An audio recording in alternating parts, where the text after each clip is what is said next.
Bonjour, bonjour, j'espère que vous allez bien. On se retrouve pour la guidance de ce week-end. Donc c'est parti, je vous laisse conscientiser le chiffre 1 ou les chiffres 2. Et puis sinon vous vous laissez bercer par l'histoire que je vais vous raconter. J'ai déjà fait mes tirages, j'utilise toujours l'oracle Shine parce que depuis que je l'ai retrouvé, je trouve que les cartes sont tellement belles que ça me donne envie, en fait, de l'utiliser pour ces tirages sur les réseaux. Voilà, donc il y a une mouche qui se promène.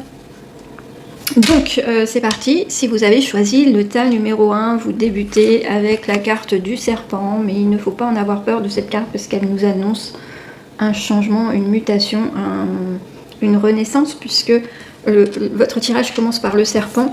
Il termine par la renaissance ici, donc très très belle carte aussi. Entre les deux, on vous demande de revenir dans votre centre, de revenir à vous. Peut-être que vous avez été beaucoup parasité par plein de choses en ce moment, peut-être... en fait, on ressent. Vous avez la carte faire le vide et vous avez la carte de l'ancrage. Et on ressent qu'il y a des choses qui sont en mouvement autour de vous, qui peuvent vous perturber. Il y a des énergies qui viennent à vous, qui peut-être sont nouvelles. En tout cas, il y a beaucoup de choses qui se passent dans votre tête. Et ça vous empêche finalement d'ouvrir un nouveau chapitre de vie, parce que vous avez peut-être des peurs qui surgissent, vous avez peut-être des questionnements, vous avez peut-être aussi des doutes face à ce qui se passe face à vous. Ça vous paralyse. Et en fait, l'oracle est en train de vous dire, essayez de vous recentrer. S'il le faut, retirez-vous du monde, si je puis dire, d'une manière ou d'une autre. Faites une action qui vous nourrit, vous. Faites, si vous avez besoin, je ne sais pas, d'aller marcher tout seul, si vous avez besoin juste de rester dans votre cocon, fermer les volets pour le week-end, pourquoi pas. Si vous avez besoin, je ne sais pas moi, d'aller dans un endroit particulier qui vous permet de vous ressourcer, que ce soit la forêt, que ce soit le bord de la mer, que ce soit, je sais pas moi, peu importe où vous le souhaitez, où vous vous sentez bien. En tout cas, l'oracle vous invite à tout ça. On vous dit ancrez-vous. On va avoir la nouvelle lune là qui va arriver. C'est le moment. Effectivement, on a vraiment besoin d'ancrage. Parce que si on est sujet à ce genre d'événements lunaires, si on est sujet à beaucoup ressentir les énergies face à la Lune, le meilleur moyen de rester la tête, on va dire, la tête lucide, c'est de s'ancrer au maximum, de faire le vide de quelque manière qu'il soit. Ce qui vous parle, voilà. Ne vous posez pas la question, est-ce que ça va plaire? Est-ce que j'ai le droit? Oui, vous avez le droit. À partir du moment où vous ressentez cette énergie, vous avez le droit, ok? Et puis, si l'entourage ne comprend pas, il suffit juste de lui expliquer avec des mots, et c'est tout simple. Si l'entourage ne comprend toujours pas, c'est peut-être l'entourage qui a besoin d'écouter mes guidances dans ces cas-là. Bref, en tout cas, on nous appelle à une réelle transformation. On vous demande d'agir avec cette magnifique carte. On vous demande d'agir. Donc d'agir parce que la transformation, elle est là, c'est maintenant, c'est tout de suite. Je ne sais pas, si vous me suivez sur les réseaux, vous voyez qu'en ce moment, je vous parle beaucoup de chaos, je vous parle beaucoup d'énergie qui sont en train de nous filer entre les doigts parce qu'il y a des choses qu'on n'arrive pas, on ne peut pas avoir le contrôle dessus, c'est pas possible. Par contre, on peut essayer de capter les messages à travers ça. Là, on sait qu'on a Pluton, enfin moi je sais, vous savez peut-être pas, dans le cas je vous l'annonce, Pluton a réenclenché une marche directe, et Pluton, c'est ça, c'est la transformation. Pluton, c'est on vient ratisser tout ce qui ne doit plus appartenir à votre nouvelle version. Et Pluton, il est très déstabilisant pour tous les gens qui ne veulent rien changer dans leur vie, parce que la vie, c'est un changement. La vie, c'est une transformation. Du début à la fin, on évolue, on se transforme, on mute, on renaît peut-être aussi. Du début à la fin, c'est comme ça. Regardez votre début de vie. Regardez à l'âge où vous êtes aujourd'hui, vous n'êtes plus du tout la même personne que vous étiez enfant, et c'est bien normal parce que vous avez eu des expériences, vous avez eu plein de choses qui vous ont soit mis du plomb dans la cervelle, soit au contraire demandé de vous adoucir, demandé d'être moins dans le contrôle, d'être un peu plus concentré, etc., d'être un peu plus ambitieux, je ne sais pas. Mais En tout cas, personne ne peut se dire j'ai 45 ans et je suis exactement la même personne que quand j'avais 15 ans. Non, c'est pas possible. Eh bien, ici, si vous avez choisi ce tas-là, on est en train de vous dire que tout ce qui se joue dans votre vie et qui vous échappe, tout ce que vous n'avez plus l'intention de contrôler, eh bien, c'est dans l'ordre des choses, c'est dans l'ordre des énergies, c'est dans la mouvance actuelle. Donc, il faut l'accepter, il faut essayer, si ça vous perturbe, essayer de se recentrer sur soi et d'être honnête aussi avec soi-même et de se dire ok, est-ce que effectivement cette chose ou cette situation est toujours d'actualité, devrait toujours être d'actualité, est-ce que je vibre toujours autant? En tout cas, on sent que ça vous déstabilise. Il y a quand même une action qui va être faite, puisqu'on a cette carte d'action, et puis on a la renaissance derrière, donc c'est tout ce que je vous souhaite, en tout cas, si vous avez choisi ce tas numéro 1 qui nous parle d'une transformation, d'une renaissance, aidée par les énergies du moment. Si vous avez pris le tas numéro 2, on nous parle de prendre une décision. Sur cette carte, vous voyez, on a une chouette, un hibou, je ne sais pas trop si c'est la chouette ou les hiboux, bref, c'est le symbole de la sagesse, c'est le symbole aussi de la vision au-delà des apparences.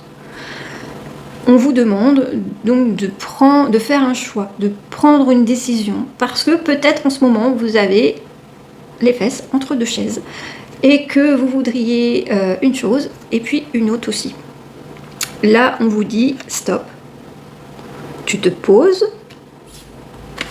tu fais le tri, et tu vois comment tu peux prendre cette décision. Cette décision, elle est liée à la sagesse, on est d'accord. C'est-à-dire que on prend le temps. Tout à l'heure, on avait je fais le vide, ici on a je fais le tri.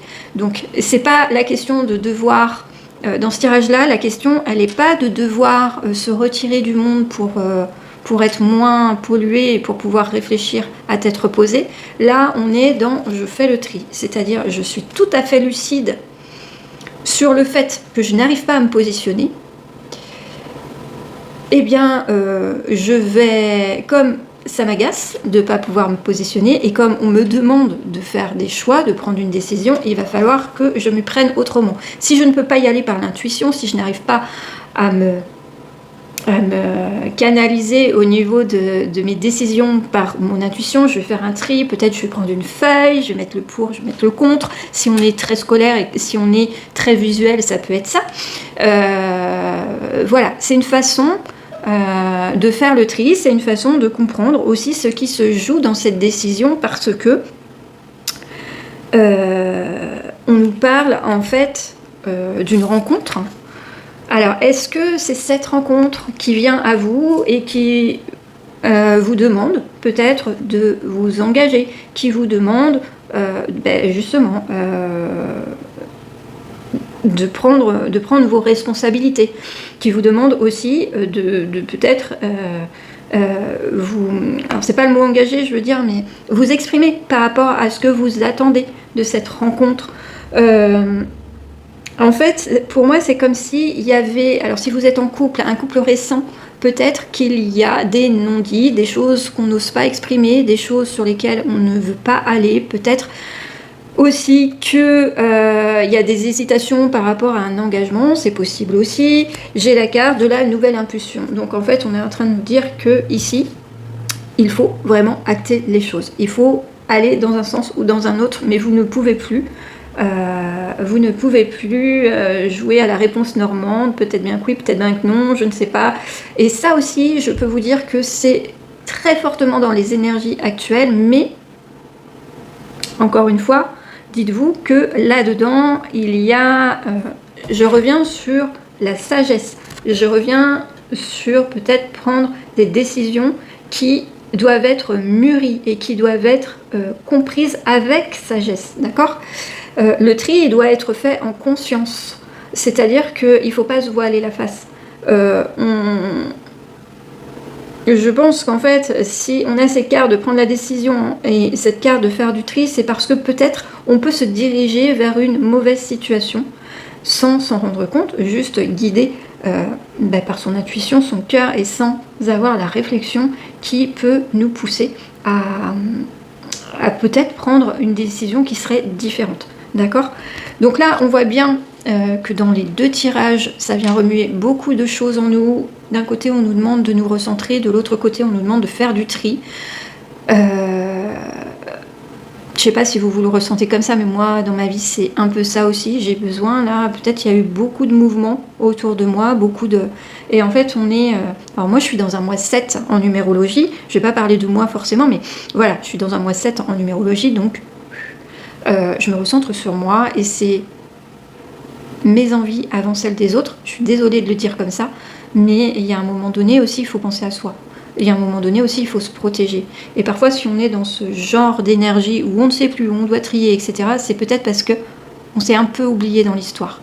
Et moi, j'ai cette conscience en ce moment, dans ce mois 7. Je vous aurais fait ce tirage peut-être dans un autre mois, un mois 5 par exemple. Je vous aurais dit, bon, allez, décidez comme ça, vous verrez bien, il n'y a peut-être pas vraiment d'incidence qui va se passer derrière. Là, aujourd'hui, je suis dans une énergie 7 qui me demande de venir analyser des choses. Et de toute façon, ça vient à moi, même si j'en ai pas envie, en fait. Ça vient à moi, j'ai des réflexions qui arrivent, et j'ai des espèces de souvenirs de je ne sais où qui reviennent par rapport à des situations qui peut-être ont été laissées en suspens dans le passé. Et des questions qui reviennent comme ça en boucle, et ça fait partie intégrante des énergies. Donc c'est pas forcément simple et facile à aborder, mais en tout cas, dites-vous que si les énergies nous demandent de faire ce tri, de se mettre à l'écart, etc., c'est avant tout pour notre bien, c'est avant tout pour nous prioriser, parce que c'est très bien de penser aux autres, c'est encore mieux de penser à soi. Voilà, ça sera le mot de la fin. Je vous souhaite un très bon week-end, je vous dis à très bientôt, ciao.